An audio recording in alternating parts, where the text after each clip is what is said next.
എല്ലാവർക്കും റംസാൻ മുബാറക്.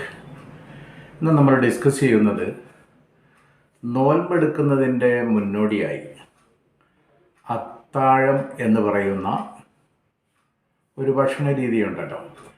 രാത്രി കാലത്ത് നമ്മൾ അല്പം പ്രാർത്ഥനയൊക്കെ കഴിഞ്ഞ് വന്ന് കിടന്നുറങ്ങി ഒരു 4-4:30 മണിയാകുമ്പോൾ എഴുന്നേറ്റ് കഴിക്കുന്ന ഭക്ഷണത്തിനാണ് നമ്മൾ അത്താഴം കഴിക്കുക എന്ന് റംസാൻ കാലത്ത് പറയുന്നത്.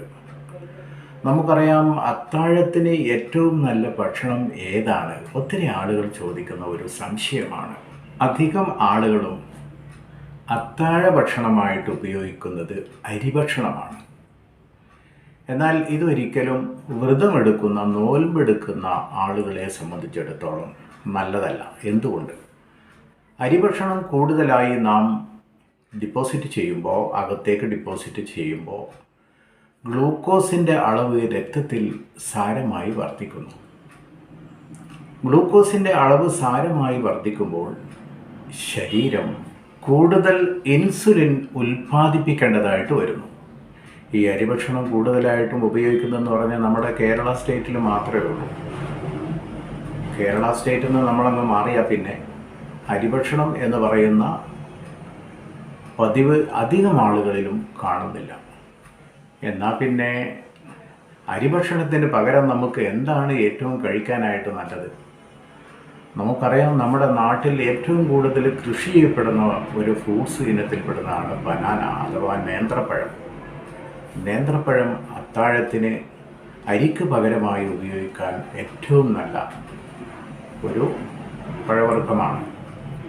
രണ്ടാമതായിട്ട് ആപ്പിൾ കഴിക്കാം. ആപ്പിൾ ജ്യൂസ് അടിച്ചുകൊണ്ട് കഴിക്കുന്നതിന് പകരം അതിൻ്റെ ഫൈബർ കണ്ടൻ്റ് ഒന്നും നഷ്ടപ്പെടാതെ, അതിൻ്റെ തൊലി കളയാതെ ചവച്ചരച്ച് കഴിക്കാനായിട്ട് ശ്രമിക്കണം.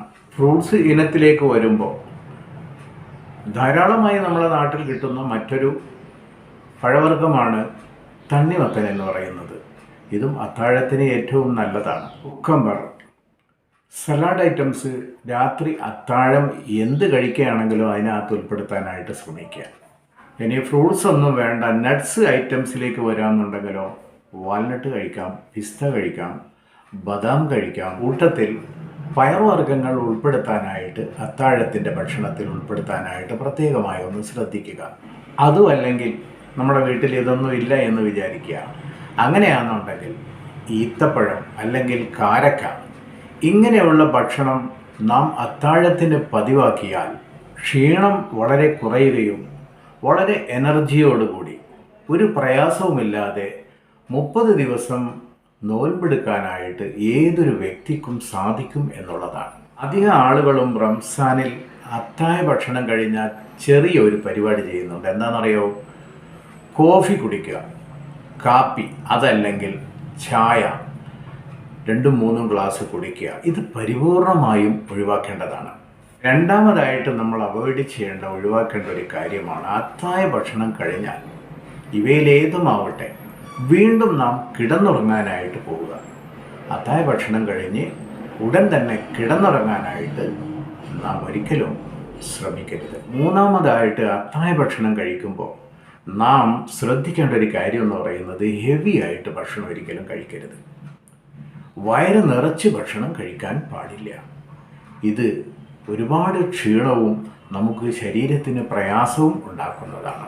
നാലാമതായിട്ടുള്ള ഏറ്റവും പ്രധാനപ്പെട്ട ഒരു കാര്യം, അത്താഴ ഭക്ഷണത്തിൻ്റെ കൂടെ ഒരു കാരണവശാലും സോഡ, അതുപോലെ തന്നെ Coca Cola, thumbs up, Miranda, Fanta, Pepsi ഇങ്ങനെയുള്ള പാനീയങ്ങളൊന്നും നാം ഉപയോഗിക്കാനായിട്ട് പാടില്ല. അഞ്ചാമതായിട്ട് അവോയ്ഡ് ചെയ്യേണ്ട ഒരു കാര്യം, അത്താഴ ഭക്ഷണത്തിൻ്റെ കൂടെ സിട്രിക് ആസിഡ് അടങ്ങിയിട്ടുള്ള ഫ്രൂട്ട്സുകൾ എന്ന് പറഞ്ഞാൽ നാരങ്ങ, അതും അല്ലെങ്കിൽ കൂടുതൽ പുളിയുള്ള ഫ്രൂട്ട്സുകളെല്ലാം അവോയ്ഡ് ചെയ്യുന്നത് നല്ലതാണ്. ആറാമതായി നാം അത്താഴ ഭക്ഷണത്തിൽ നിന്നും നിർബന്ധമായും അവോയ്ഡ് ചെയ്യേണ്ട ഭക്ഷണ പദാർത്ഥങ്ങളാണ് കരിച്ചത്, പൊരിച്ചത് അമിതമായിട്ട് കഴിക്കുക. ആവശ്യത്തിനൊക്കെ ആവാം. അതുപോലെ തന്നെ സ്പൈസി ആയിട്ടുള്ള കൂടുതൽ മസാല ചേർത്ത ഭക്ഷണങ്ങൾ അത്താഴ ഭക്ഷണത്തിന് ഉപയോഗിക്കാതിരിക്കുക. ഏഴാമതായിട്ട് ശ്രദ്ധിക്കേണ്ട ഒരു കാര്യം, ഷവർമ, അതുപോലെ തന്നെ ഷവായി, കരിച്ചത് പൊരിച്ചത്, പാക്കറ്റിൽ കടകളിൽ നിന്ന് ഭക്ഷ്യപദാർത്ഥങ്ങൾ. എട്ടാമതായിട്ട് ശ്രദ്ധിക്കേണ്ട ഒരു കാര്യം, ഫ്രൈഡ് റൈസ് എല്ലാ വീടുകളിലും ഉണ്ടാവും. അതുപോലെ തന്നെ ചോക്ലേറ്റ്, വിവിധ തരത്തിലുള്ള ചോക്ലേറ്റുകൾ ഇന്ന് കടകളിൽ നിന്ന് നമുക്ക് ലഭിക്കുന്നു. ഇതൊന്നും അത്താഴത്തിൻ്റെ നേരത്ത് ഉപയോഗിക്കാതിരിക്കാനായിട്ട് ശ്രദ്ധിക്കുക. നമ്പർ 9, അത്താഴത്തിൻ്റെ കൂട്ടത്തിൽ, ഭക്ഷണത്തിൻ്റെ കൂട്ടത്തിൽ നാം നിർബന്ധമായും ഒഴിവാക്കേണ്ട, അവോയ്ഡ് ചെയ്യേണ്ട ഒരു വസ്തുവാണ് അച്ചാർ എന്ന് പറയുന്നത്. ഇതിനകത്ത് ഒത്തിരി മസാല, കളർ പൗഡറുകൾ ചേർത്തുകൊണ്ടാണ് ഇന്ന് മാർക്കറ്റിൽ ലഭിക്കുന്നത്. ഇത് നിർബന്ധമായും അത്താഴ ഭക്ഷണത്തിൻ്റെ കൂടെ നിന്നും അവോയ്ഡ് ചെയ്യുക, ഒഴിവാക്കുക. ഇനി അത്താഴ ഭക്ഷണം കഴിഞ്ഞ് പിന്നെ നമ്മൾ നോമ്പ് മുറിക്കുന്നത് വൈകുന്നേരമാണ് അല്ലേ? ഈ നോമ്പ് മുറിക്കുമ്പോൾ നോമ്പ് മുറിക്കാനായിട്ട് ഏറ്റവും നല്ല ഭക്ഷണ പദാർത്ഥം ഏതാണ്? കാരക്കയാണ്, അല്ലെങ്കിൽ ഈത്തപ്പഴമാണ്, അതും അല്ലെങ്കിൽ ശുദ്ധമായ വെള്ളമാണ്. കാരക്കയുടെ കാര്യം പറഞ്ഞപ്പോൾ, കാരക്ക കൊണ്ട് അല്ലെങ്കിൽ ഈത്തപ്പഴം കൊണ്ട് നോമ്പ് തുറന്നാൽ എന്താണ് നമ്മുടെ ശരീരത്തിന് ഗുണം? ധാരാളം ഫൈബറുകൾ കിട്ടും, നാച്ചുറൽ ഗ്ലൂക്കോസ് കിട്ടും, നാച്ചുറലായിട്ടുള്ള ഷുഗറിൻ്റെ അംശവും ശരീരത്തിന് ലഭിക്കും. മാത്രമല്ല, നോമ്പ് തുറന്ന ഉടനെ നമുക്ക് കാര്യമായ ക്ഷീണമൊന്നും ഉണ്ടാവാൻ സാധ്യതയുമില്ല.